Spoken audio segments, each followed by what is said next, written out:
आओ यूं समाज में भाई इस टाइम इस घड़ी मेरे पे इसने पैसे मांगे, और जो हमने सुना था अगर ये बीच में नहीं आती तो बड़ी घटना बिगड़ जाती। डेरे का फैसला हम नहीं करते जब तक तो जानते नहीं।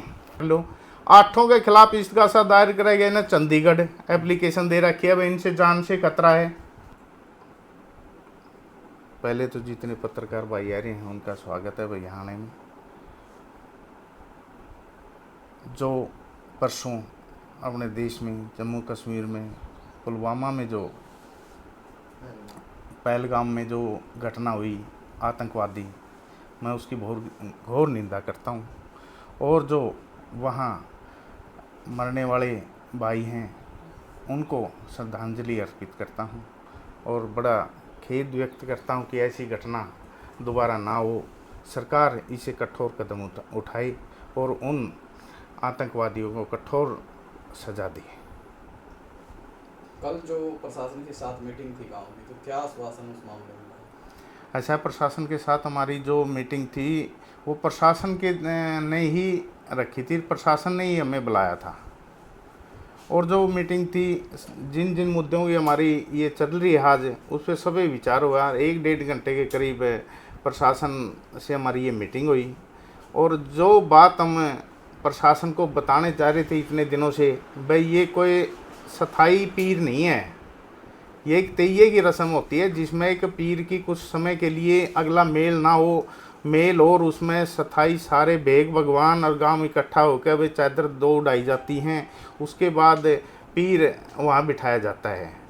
तो इस बात को हम समझाने में सरकार के कल कामयाब हुए और सरकार ने इस बात को, अपने डीसी साहब ने इसको माना समझा और बड़े सौहार्दपूर्ण ढंग से ये वार्ता थी। उनके संज्ञान में हमें जो ये लाना चाहते थे ये बात, वो बड़ी बातें उनके समझ में आई है और उन्हें हमें आश्वासन दिया है कि कुछ समय का और समय दिया जाए और इसमें हम पूर्ण तौर से इसके जो भी है पीर हैं उनसे सलाह करेंगे, प्रशासन से सलाह करेंगे और अगली कार्रवाई इस पर जल्दी ही करेंगे। सर, एक आपकी जो कोर डिमांड थी डेरे को अटैच करने की, उसको लेकर क्या रहा मीटिंग में?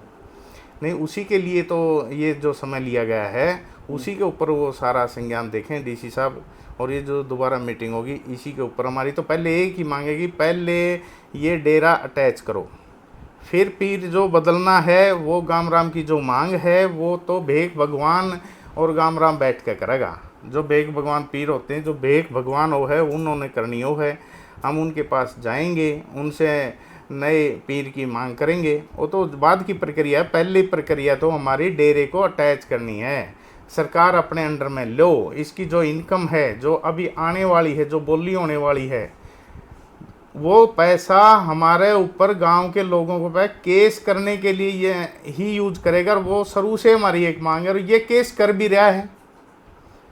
8 एप्लीकेशन तो गांव आया भाई दे रहा है एसपी ऑफिस में, जाके पता कर लो। 8 के खिलाफ इस्तगासा दायर कराए गए ना, चंडीगढ़ एप्लीकेशन दे रखी है भाई, इनसे जान से खतरा है। कोई एक आदमी आपराधिक प्रवृत्ति का बता दो। 2 लेडीज हैं, क्या वो आपराधिक हैं क्या उनका क्रिमिनल रिकॉर्ड है क्या उनका? लेकिन इसने सब क्रिमिनल बना दिए। तो प्रशासन से जो हमारी यही गुहार थी बार बार, भाई ये जो पैसा आएगा ये हमारे बोले मुकदमा पर गांव पे ही लगना है इसने, और कोई काम नहीं इस चीज़ से, और वो लगने भी लग रहा है। जी सर, एक महिला है जिसने पहले एक वार किया था, उसने वो वार पकड़ा भी था और उसी के ऊपर अब केस डाल दिया, क्या वो सही किया? मैंने फिर एक बात बताओ आप, ये सत्य बात है कि जो भी वहाँ घटना घटी उसकी वो प्रत्यक्षदर्शी थी और उसने इसकी जान भी, अगर वो उस भाई के साथ भी कोई बीच बचाव में नहीं आती तो बड़ी दुर्घटना भी हो जाती।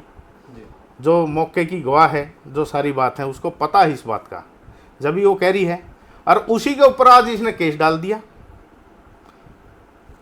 इसके इंसानियत है कहीं नहीं? जो उसने सुखराय नाथ के ऊपर वार किए थे वो किस हद तक सही थे? वो तो कोर्ट में आपको ये पता चल जाएगा, रिपोर्ट निकलवा लो इसकी। सही का ना सही का तो पता नहीं उसके मौके पे क्या थे, लेकिन वो जो लुगाई लेडीज कहने लग रही है वह मैं मौके पे थी, और जो हमने सुना था अगर ये बीच में नहीं आती तो बड़ी घटना बिगड़ जाती।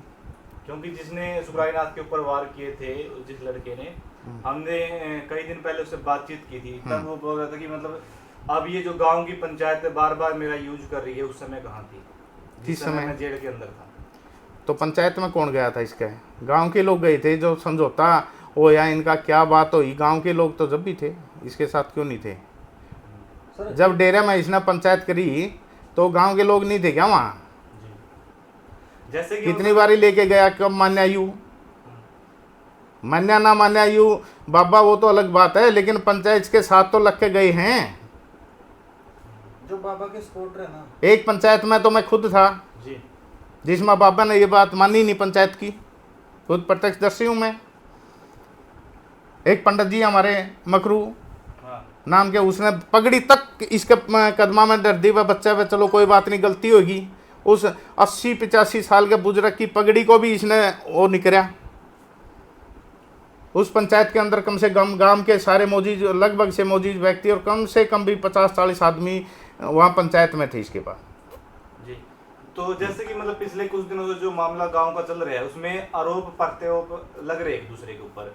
तो जैसे कि पिछली वीडियो में जो ध्यानचंद है, उसने आपके ऊपर आरोप लगाया था जमीनी मामले को लेके, और उसका जवाब देने के लिए जब तालाब की वो हो रही थी पैमाइश, तब आपने उसको जवाब दिया था। तो अभी फिर उसका रिप्लाई आया कि मतलब मैं, आप 56,000 की बात करते हो, मैं 1,10,000 रुपये मठ में रख दूंगा अगर आप उठाने की हिम्मत रखते हो। तो कितना सही है? आप एक बात बताओ, जी जो उसने मेरी लड़की के ऊपर ब्लेम लगाया है, क्या वो सही है? इसने वो ब्लेम लगाना, इसका बोलना वो सही है? नहीं, वो उसकी हम निंदा करते हैं, बिल्कुल निंदा करते हैं। क्योंकि जब आप एक बताओ कि आपकी लड़की नहीं, वो उसकी लड़की नहीं है, मेरे परिवार से मेरा चाचा लगता है वो, क्या उसकी लड़की नहीं है? पूरे गांव की बेटी है जी, पूरे गांव की नहीं है?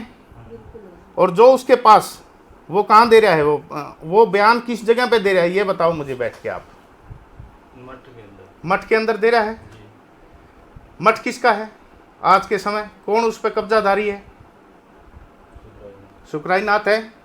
जो उसके अगल बगल में जो आदमी बैठे हैं, आप लोग उनको जानते भी होंगे। एक तो एक सरपंच है रामनिवास, जो छोटी कोत से है। मैंने पूरी इतनी वाइट सुनी कि उसने ये शब्द करी जो आपके बात है, और बाकी नहीं सुनी मैंने।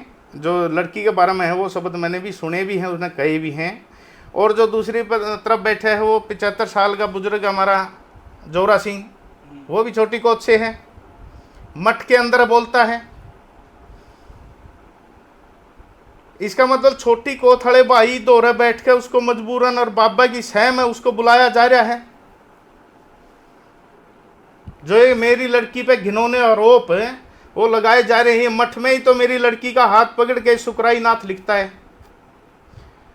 वह नील सरपंच कंजूस और जा तेरा बाप ने दिखा दे। उसी मठ के अंदर ये सुखरायनाथ उन एक्स सरपंच को और उस बुजुर्ग को बिठा के और मेरे चाचा इस ध्यानू को मेरे खिलाफ भड़का के, मेरे खिलाफ ही भड़का के इसी घिनौनी हरकत करवाता है।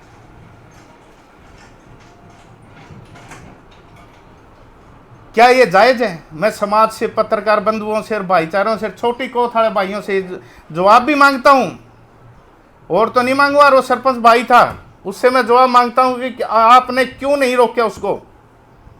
क्या मेरी बेटी उसकी बेटी नहीं है? छोटी कोत की बेटी अलग होगी?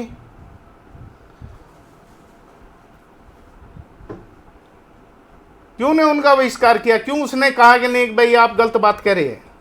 आज वो मौजूद आदमी है। क्या ऐसे ही ये सुखरायनाथ यहाँ गांव वालों के आपस चाचा भतीजों को लड़ाता रहेगा, छोटे बड़े गांव को आपस में बढ़ाएगा और ये मजे लेगा? यहाँ मैंने जिस दिन शुरू से एक बात कह रहा हूँ कि इसने सारे काम पाड़ने तोड़ने के करने हैं, एक दूसरे को बढ़ा के और यहाँ बैठ जाना। इसने इनमें मैं यहाँ से नहीं उठूँ, या आपसरी में ये छोटी कोद बड़ी कोद लड़ो, आपसरी में चाचा भतीजा लड़ो, भाईचारा लड़ो। ध्यानचंद को भी रही बात पैसे की, 1,10,000 की है, जब तक फैसला नहीं होता इस डेरे का फैसला हम नहीं करते जब तक, तो जानते नहीं।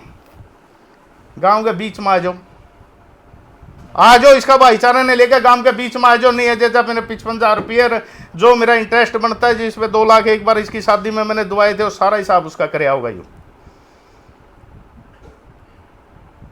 आ जाओ गांव के बीच में, और जो डेरे का फैसला हो जाएगा फिर डेरे में भी जानने तैयार है, कोई दिक्कत को नहीं भाई। लेकिन इस आदमी के बारे में बाद में करेंगे। हमारा लक्ष्य सिर्फ एक है कि आज इस गांव को बसाना है। धर्म है, धर्म की लड़ाई है। या मैं एक आदमी के ऊपर ही नहीं ले जाना चाहता भाई, ये सारा एक आदमी के ऊपर ले जाना है। ये मैंने सारी कहानी, हमारा मकसद एक सुकराई नाथ है जो इस गांव का माहौल खराब करने लगा हुआ है।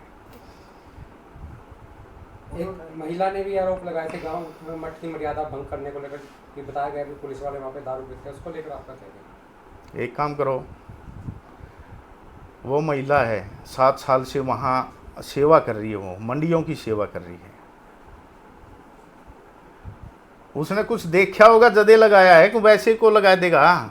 7, 8, 9 साल हो गई थी और वहाँ सेवा कर रही है, वो निष्पाप भाव से कर रही है, जबकि उसे कोई वहाँ तनख्वाह नहीं लेती। वो सब वहाँ सेवा करने की उसकी धर्म की आस्था है काले पीर के प्रति, कि मैं यहाँ शांति मिले उसको, घर की न्यूज़ हो, चलो मेरे घर में समृद्धि रही जाए, सुख शांति रही जाए मेरे घर के अंदर। बाकी तो उसके जमींदार हैं, बढ़िया है, 2 लड़के हैं, मेहनती हैं, किसी प्रकार का बैल नहीं है, सभ्य परिवार है, सारी बातें ठाठ से भाई उनके। आपके ऊपर 16 लाख रुपए मांगने का आरोप लगाया था। ये बात ठीक है, वही बार बार लगा है। ये बार बार एक मुद्दा आता है, 16 लाख, कभी ये 9 लाख का है, कोई 11 लाख का है, कोई कितने का है। मैं उन्हें कहूँ ये वीडियो वायरल हो रही है, उसने सारी ने क्लियर कर कि समय कड़े के मैटर था, के मांगे गए तेरे पे, तने दिए कि नहीं दिए, मांगे थे जो क्या तो मांगे थे, दिए तो क्यों नहीं दिए, कै साल की बात होगी, कितने साल की बात कहता है वो। इलेक्शन समय की बात है। तो इलेक्शन तो मैं 2010 में इलेक्शन शुरू कराया था, मेरा तो इलेक्शन थम ही नहीं रहा। 2010 से 15 तक सरपंच रहा मैं, 16 में जिला परिषद का इलेक्शन लड़ा मैंने। वह तारीख तो बता, मैंने तो 3 इलेक्शन लड़ लिए, 2010 का भी लड़ लिया मैंने इलेक्शन, 2016 का भी लड़ा है, और ये कंटिन्यू इलेक्शन लड़ने लग रहा था मैं तो 22 तक। मैं तो अपनी सर्विस भी दाव पे लगा रखी है इस इलेक्शन के लिए। नॉमिनेशन कैंसिल होया, वो एक प्रोपगंडा था मेरे ऊपर जो इल्ज़ाम लायकन है पैसे का, ब्याज का, जो पिछली बोली का ब्याज का कोई पैसा बता दिखाया कि ना, उसका कोई प्रूफ है सरकार के पास नहीं, कोई किसी के पास नहीं, वो कहाँ से है। मैं तो इलेक्शन जब भी लड़ रहा था भाई, आओ यूँ समाज में भाई, इस टाइम इस घड़ी मेरे पे इसने पैसे मांगे। वो जो क्लिप यूँ ले रहा है, क्लिप तो पीछे अमित शाह जी की भी आई थी एक इलेक्शन के अंदर, बाद में क्लियर हुई वह फर्जी है, हाँ जो भी है डबिंग है, आई थी। तो ये तो किसी की बनवा लो, और जो क्लियर है तो समाज के बीच में हुआ। हमने तो 3 बार गांव इकट्ठा किया था, तो इसको बुलाया भी था, आ जाता यू, कहाँ थे इसके, करो क्लियर। मांगे हैं तने दिए हैं, अगर दिए हैं तो देनदार साहब भाई आओ क्लियर हो, बोलो। इसका काम है गांव को बढ़ाना,